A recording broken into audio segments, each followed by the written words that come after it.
سعودی حکومت کی جانب سے فضائی سفر جزوی طور پر بحال کر دیا گیا ہے، تاہم پاکستان سمیت چند ممالک سے آنے والے مسافروں پر یہ پابندی اب بھی برقرار ہے۔ آج ہم آپ کو بتائیں گے کہ چھٹیوں پر گئے ہوئے ملازمین جن کی اقامہ اور خروج عہدہ کی مدت بیک وقت ختم ہو رہی ہے، اس کی تجدید کیسے کی جا سکتی ہے۔ جوازات کی جانب سے کہا گیا ہے کہ وہ ممالک جہاں سے مسافروں کے آنے پر تاحال پابندی عائد ہے، وہاں گئے ہوئے غیر ملکیوں کی واپسی اسی صورت میں ممکن ہوگی جب اس بارے میں سرکاری سطح پر باقاعدہ اعلان کیا جائے گا۔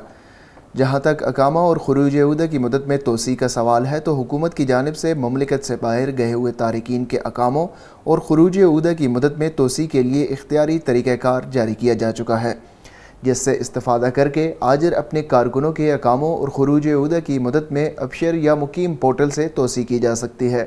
یاد رہے کہ خروج عہدہ کی مدت اقامہ کی ایکسپائری تاریخ سے مشروط ہے۔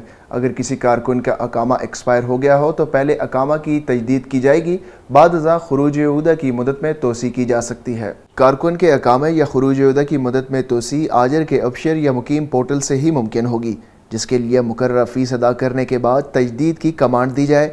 بعد ازاں خروج عہدہ کی مدت میں اضافے کے لیے مطلوبہ ماہ کی فیس ادا کرنے کے بعد توسیع حاصل کی جا سکتی ہے۔ واضح رہے کہ کورونا وائرس کی وجہ سے حکومتی سطح پر بیرون ملک گئے ہوئے تارکین کے اقاموں اور خروج عہدہ کی مدت میں توسیع کا اختیار آجر کو دیا گیا ہے، تاہم اس کے لیے لازمی ہے کہ مقررہ فیس ادا کی جائے۔ مقررہ فیس کی ادائیگی کے بغیر اقامہ یا خروج عہدہ کی مدت میں توسیع نہیں کرائی جا سکتی۔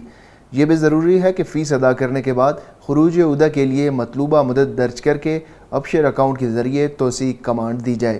اس حوالے سے مزید تفصیلات آپ جان سکتے ہیں ہماری ویب سائٹ urdunews.com پر۔